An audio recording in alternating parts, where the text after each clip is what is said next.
Tem uma palavra que eu gostaria de dar para você hoje.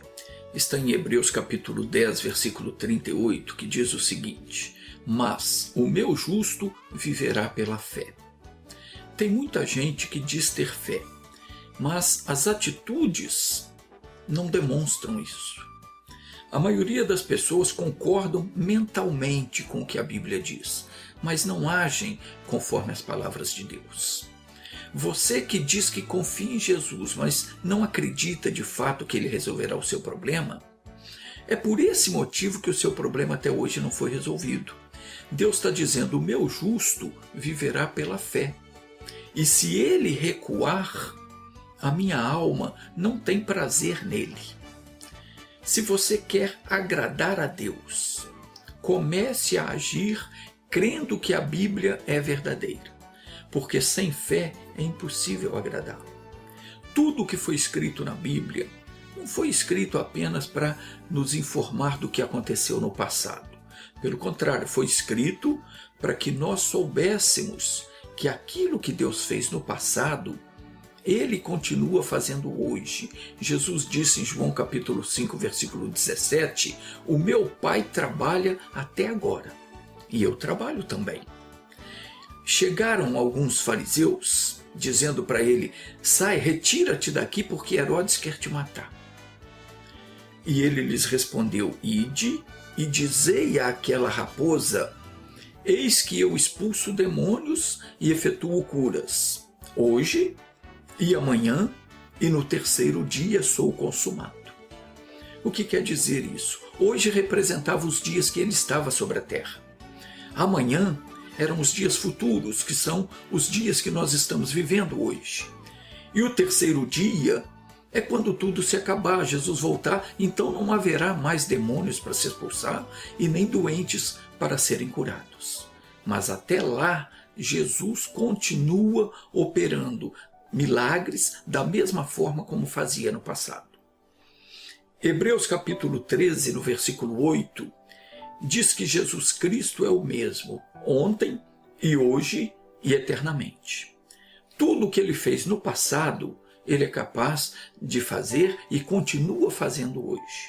Se você observar os evangelhos de Mateus, Marcos, Lucas e João, você vai ver que Jesus andava de cidade em cidade, pregando o evangelho, curando os enfermos, libertando as pessoas, expulsando demônios e fazendo todo tipo de milagres.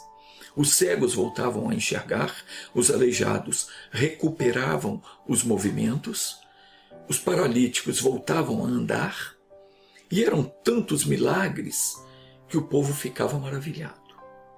E de todas as partes vinham pessoas doentes e ele curava a todos. Mas Jesus sabia perfeitamente que ele não viera a este mundo para ficar aqui para sempre. Por esse motivo é que ele primeiramente escolheu 12 pessoas que iam com ele de cidade em cidade, de aldeia em aldeia, aprendendo com ele enquanto ele pregava o evangelho, curava os enfermos. E quando eles já estavam prontos, Jesus reuniu os 12, deu-lhes poder e autoridade sobre todos os demônios para curar doenças e enviou eles a pregar o reino de Deus e a curar os enfermos. Depois disso, ele designou outros 70 e os enviou adiante de 2 em 2 a todas as cidades e lugares onde ele havia de ir. Antes de ser crucificado, Jesus havia dito aos discípulos que era necessário que ele voltasse para o Pai. Mas ele afirmou que não os deixaria só. Pelo contrário, indo, ele enviaria o Consolador, o Espírito Santo, para que estivessem sempre com eles. O Senhor disse: eu rogarei ao Pai, e ele vos dará outro Consolador, para que fique convosco para sempre. Todavia digo-vos a verdade, convém que eu vá, pois se eu não for, o ajudador não virá a vós. Mas se eu for, vô-lo enviarei. E após ressuscitar, Jesus apareceu aos discípulos E disse para os discípulos: recebereis poder ao descer sobre vós o Espírito Santo. Então preste atenção.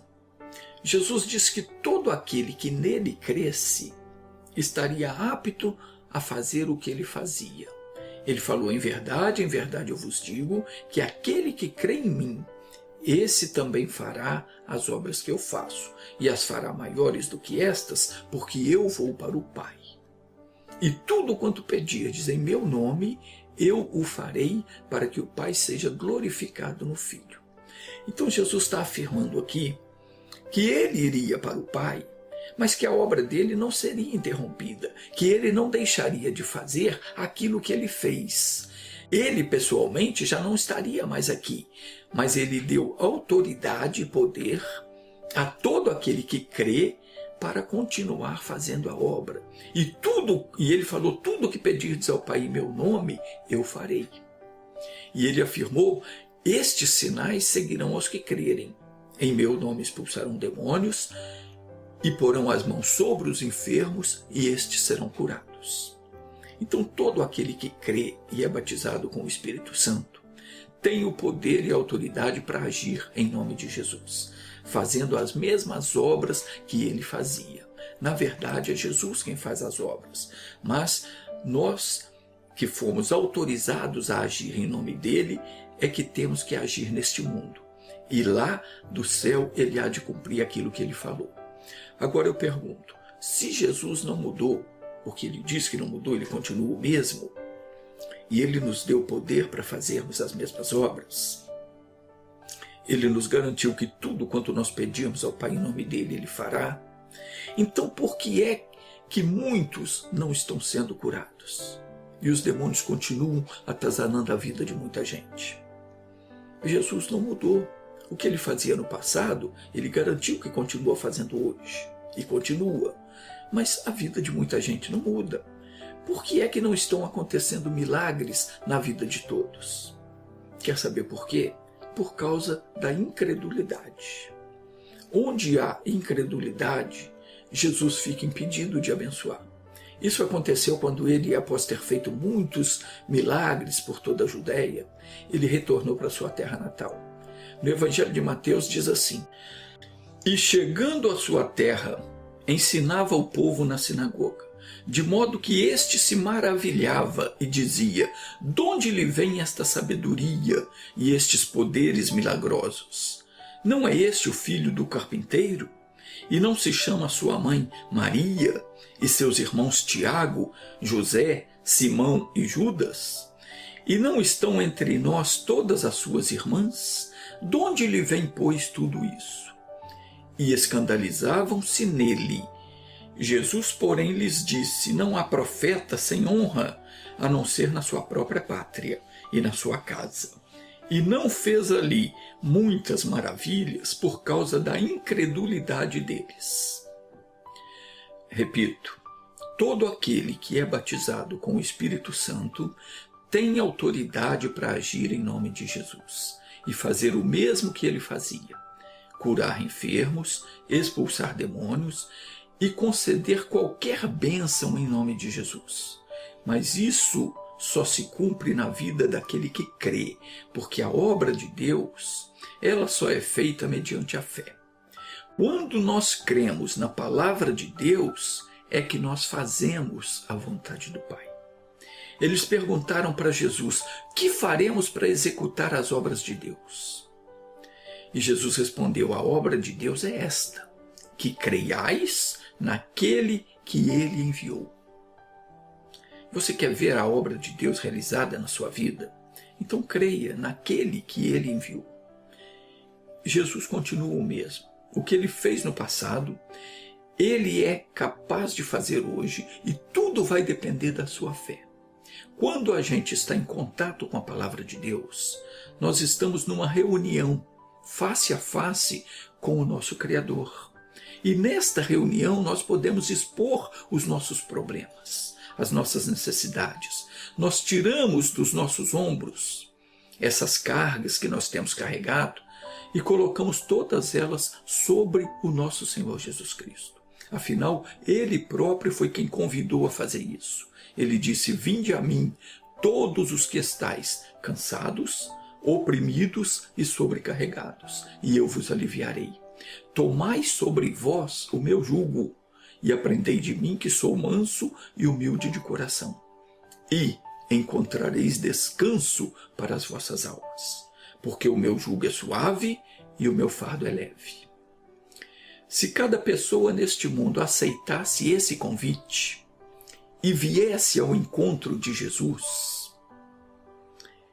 nele ela encontraria forças para se libertar da miséria, da angústia, da mágoa, da dor, e dele ela receberia autorização para usar todo o poder de Deus contra o mal que viesse contra ela. Como é que eu vou a Jesus? Quando eu busco a presença dele na palavra. Talvez você não saiba, porque isso a religião não ensina. Mas a Bíblia Sagrada, ela garante que se você crer e respeitar a palavra, o que é respeitar a palavra? É colocar ela em ação, é confessar ela diante dos fatos. Se você crer e respeitar a palavra de Deus, aquilo que ele faz você entender, você vai ter uma vida sossegada. E ao seu lado estarão acampados anjos poderosos em força, que estão ali não só para proteger você, mas também estão atentos à sua oração, esperando que você reivindique uma bênção, para que eles então possam agir, fazendo com que se cumpra aquilo que você determinou, de acordo com a palavra de Deus. A religião não ensina isso. Ensina você ficar rezando, falando palavras decoradas que não dizem nada. E Deus não pode agir porque você está desrespeitando a palavra dele. Uai, mas onde está escrito que quando eu rezo para a Virgem Maria eu estou desrespeitando a palavra de Deus? Lá em Êxodo capítulo 20, no versículo 4, ele diz: não terás outros deuses diante de mim. Então você está pondo Maria diante dele como se ela fosse alguma coisa, tivesse algum poder. E não tem. Então você está desrespeitando. Mas quando você respeita a palavra, confessa o que a Bíblia diz, reivindica a sua bênção de acordo com o que Deus prometeu, então sim, os anjos põem em prática e executam aquilo que você falou. Isso é o que diz a Bíblia Sagrada. No Salmo 91 está escrito que aquele que habita no esconderijo do Altíssimo, à sombra do Onipotente descansará. O que é habitar no esconderijo do Altíssimo? É você habitar na palavra de Deus. Aqui não diz descansará em Deus aquele que visitar o seu esconderijo, mas sim aquele que habitar no seu esconderijo. Aquele que de vez em quando lê a Bíblia, lê um pedacinho, um versículo, de vez em quando ele ouve a pregação, esse não está habitando no esconderijo de Deus. Ele está visitando a palavra de Deus de vez em quando. Essa promessa não diz respeito a ele, diz respeito somente àquele que habita na palavra de Deus, que está meditando nela e praticando ela 24 horas por dia. Somente encontra descanso em Deus quem habita na sua palavra, que vive a sua palavra, que pratica a sua palavra. O Salmo 34, versículo 7, diz que o anjo do Senhor acampa-se ao redor dos que o temem, dos que respeitam a sua palavra. A estes, eles livram do mal. Com a ressurreição de nosso Senhor Jesus Cristo, todo o poder de Deus já foi colocado à nossa disposição. Quando nós agimos sobre a palavra de Deus, esse poder entra em ação e realiza o milagre. Seja você quem for, esteja você onde estiver, essa é a sua oportunidade, esse é o seu momento, essa é a sua hora de chegar diante de Deus, expor as suas necessidades, os seus problemas e reivindicar tudo aquilo que Ele te prometeu. Eu não sei qual é o seu problema. O que eu sei é que Jesus é a solução. Como foi para aquele povo nos dias bíblicos. Do mesmo jeito que Jesus atendia aos que iam a ele, com diversos problemas, o Senhor atende hoje a todos e Ele dá solução a qualquer problema. Afinal, para Ele não há coisa impossível. Ele não faz acepção de pessoas também. O único quesito para você receber a bênção é crer. Quando 2 cegos foram atrás de Jesus, clamando por compaixão, Ele perguntou para eles: vocês creem que eu possa fazer isso? E eles responderam: sim, Senhor, nós cremos. Então Jesus tocou-lhe nos olhos, dizendo: seja-vos feito conforme a vossa fé. E os olhos deles se abriram e eles ficaram completamente curados. Isso está escrito lá no Evangelho de Mateus, no capítulo 9, nos versículos do 27 ao 30.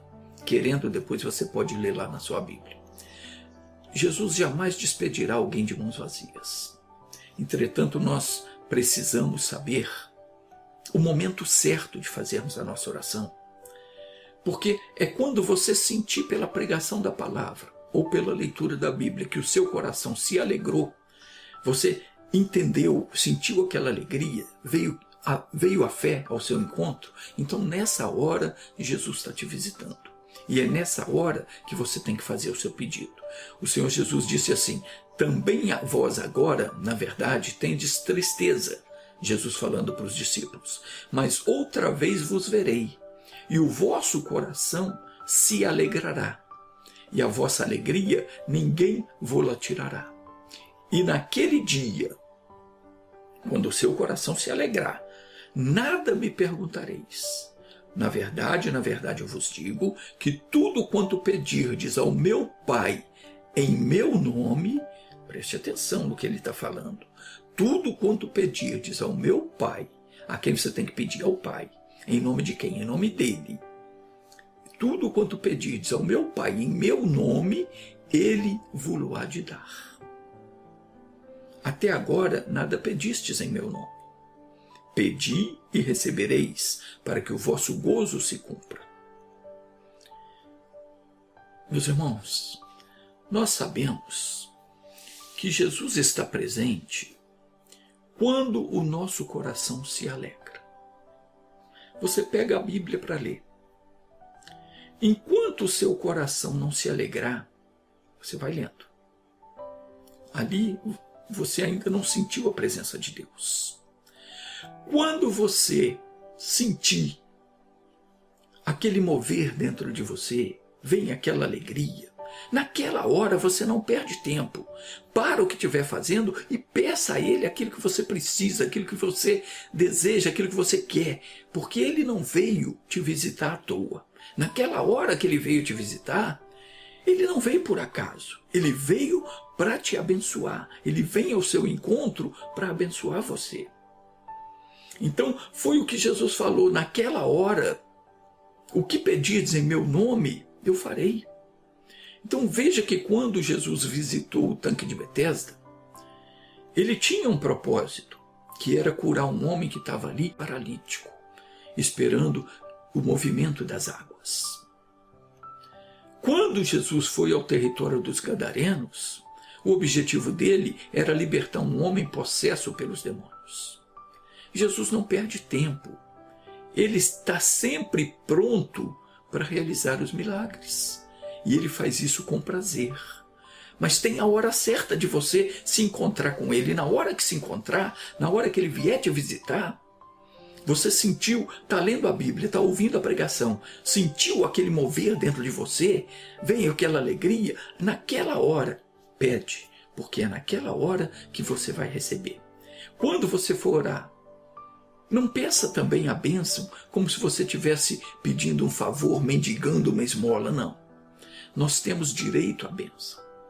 Jesus, ele deu a vida por nós para que nós tivéssemos paz. Diz a Escritura Sagrada que o castigo que nos traz a paz estava sobre ele. Jesus faz o que faz, não apenas para dar fim ao nosso sofrimento. Claro que ele nos ama e ele quer nos ver bem, quer o nosso bem-estar, mas o principal motivo pelo qual ele faz isso, pelo qual ele nos abençoa, sabe qual é? é para que o Pai seja glorificado. Porque essa é a missão que o Pai deu a ele, para ele realizar. E ele assim faz, tudo para a glória do Pai. Infelizmente tem pessoas que quando vão orar, se inspiram nos outros, ao invés de se inspirar na palavra de Deus.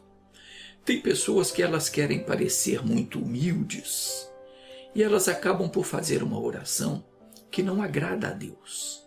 Por exemplo, alguém se baseou naquela mulher cananeia, na qual Jesus falou com ela que não era bom tomar o pão dos filhos e lançar os cachorrinhos, né? E a mulher disse, mas também os cachorrinhos comem das migalhas que caem da mesa dos seus donos. Então alguém se baseou nisso e fez uma canção, onde a pessoa canta lá para Deus abençoar, ainda que seja com as migalhas que caem da mesa. Que oração infeliz! Eu tenho certeza que esse tipo de oração não agrada a Deus. Tem pessoas que querem uma casa própria e ela ora pedindo, não, Senhor, me dá ao menos um barraquinho. Ora essa! Que Deus é esse que você tem? Se Jesus disse, eu vim para que tivesse vida e vida com abundância, ele lá quer te dar um barraquinho? Ele quer te dar uma migalha que cai da mesa? Claro que não. Jesus disse que veio para que nós tivéssemos vida e vida com abundância. Ele não veio para te trazer migalhas, mas a bênção de Deus, que é poderosa para mudar a sua vida de alto a baixo. O Senhor disse pela boca do profeta Jeremias, porque eu é que sei os planos que determinei a vosso respeito. Diz o Senhor, planos de fazê-los prosperar, e não de lhes causar dor nem prejuízo. Planos para dar-vos esperança e um futuro melhor. Deus não quer te dar migalha. Ele quer nos dar o melhor. Mas nós não estamos recebendo o que Deus preparou para nós. Por quê? Disse Tiago, pedis e não recebeis, porque pedis mal. Meus queridos, nós temos que aprender a pedir. Porque Jesus disse, pedi e dar-se-vos-á. Nós só vamos receber aquilo que nós pedirmos. Se não pedirmos nada, nada receberemos. Em breve eu vou estar ensinando você como se livrar dos laços da morte. Fique atento para você não perder. Se você ainda não se inscreveu no meu canal, se inscreva, ative todas as notificações, que é para você saber quando eu postar um novo vídeo. Agora eu quero orar com você. Pense aí no que você está precisando. Faça uma retrospectiva da sua vida rapidinho. Veja o que é que você está necessitando. E não seja econômico no pedir, não. Peça o que você precisar, mas peça com fé. Não duvidando, porque está escrito que aquele que duvida é semelhante à onda do mar, que é levada de um vento e lançada de uma parte para outra. Não pense tal pessoa que receberá do Senhor alguma coisa. Feche os olhos, vamos orar. Meu Deus, como é bom meditar nas Escrituras, porque são elas que testificam do Senhor. E nelas é que nós descobrimos aquilo que nos pertence pela fé em Cristo. A saúde nos pertence, a prosperidade nos pertence, a felicidade nos pertence, a paz nos pertence. Mas muita gente não está gozando das tuas bênçãos. Pai, tem pessoas me ouvindo que estão enfermas, tem pessoas que estão tristes, outras estão passando por dificuldades financeiras, muitas estão endividadas, algumas estão angustiadas e outras tantas nem sabem mais o que fazer diante de tantos problemas, meu Deus. E essa pessoa está clamando agora. Ela está dizendo, Deus, olha para mim, eu preciso da tua ajuda, do teu poder que salva, que cura, que liberta. Então venha, Senhor, abençoar a vida dessa pessoa. Pai, é bom saber que o Senhor não mudou e não muda nunca, nunca mudará. Aquilo que tu fizeste no passado, tu és poderoso para fazer novamente e muito mais. Eu sei que tu fará na vida desse meu irmão, dessa minha irmã, que crê em ti. porque o Senhor Jesus disse que aquele que crer nele, desse fluirão rios de água viva. Essa pessoa vai prosperar. Em nome de Jesus eu te peço, Pai, manifesta a tua graça, manifesta o teu poder para curar, para libertar, para que essa pessoa que está sendo oprimida pelo mal seja liberta. Essa que anda desassossegada, que anda inquieta, que está tomada pelo medo, tomada pela ansiedade, tomada pelo pânico. Essa que já não sabe mais o que fazer porque os exames nunca dão normal. Pai, essa pessoa que se sente macumbada, oh meu Deus, que ela seja alcançada pelo teu grande amor, pelo teu grande poder. Essa pessoa que está angustiada, que se sente que tem algo errado na vida dela, ela está orando agora, está pedindo a tua ajuda. Ouça, meu Pai, o que essa pessoa está pedindo. Essa que pede pelo filho, pela filha, que não anda bem. Essa que tem uma amarração na vida dela, que não deixa ela prosperar, que não deixa ela encontrar a sua metade, que não deixa ela arrumar um bom emprego, que não deixa ela se realizar. Pai, meu Deus, a Escritura diz que o Senhor já colocou o poder à nossa disposição. O Senhor já ordenou a nossa força, já ordenou a nossa vitória. E o teu anjo já tem ordens a nosso respeito. Então, meu Pai, confirma agora tudo o que o Senhor já fez por nós. Desça com teu poder para destruir toda a enfermidade, toda a dor do corpo, da alma, toda a amarração, tudo que tem causado sofrimento. Deus, até a vida financeira dessa pessoa tem que mudar. Os sonhos dela têm que se realizar. A opressão e a depressão têm que sair, porque maior é o que está em nós do que aquele que está no mundo. Pai, visita essa moça que está com problema sério. Essa doença tem que abandonar esse corpo. A mágoa, a tristeza não pode mais ficar nessa vida. Eu vou usar agora a autoridade que o Senhor me deu.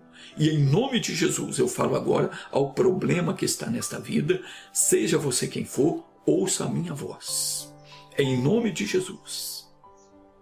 Você está amarrado, sua obra está desfeita, suas forças estão quebradas e você está proibido de continuar agindo nesta vida. Eu mando em nome de Jesus que o doente fique curado, que o abatido se levante, que o miserável comece a prosperar e que o perturbado fique liberto. E que todos os que estão orando comigo recebam a paz de Cristo em seus corações. Não há macumba, não há bruxaria, não há feitiçaria, não há magia negra, não há trabalho feito, não há coisa mandada, não há coisa do diabo que possa resistir à ordem dada em nome de Jesus. E nesse nome poderoso, eu paraliso toda a obra do diabo na sua vida. Em nome de Jesus, eu amarro todo espírito maligno, mando que tire a mão da sua vida, saia e não volte mais. Em nome de Jesus, assim seja. Pai, quem orou comigo está abençoado para a tua glória. Amém. Graças a Deus.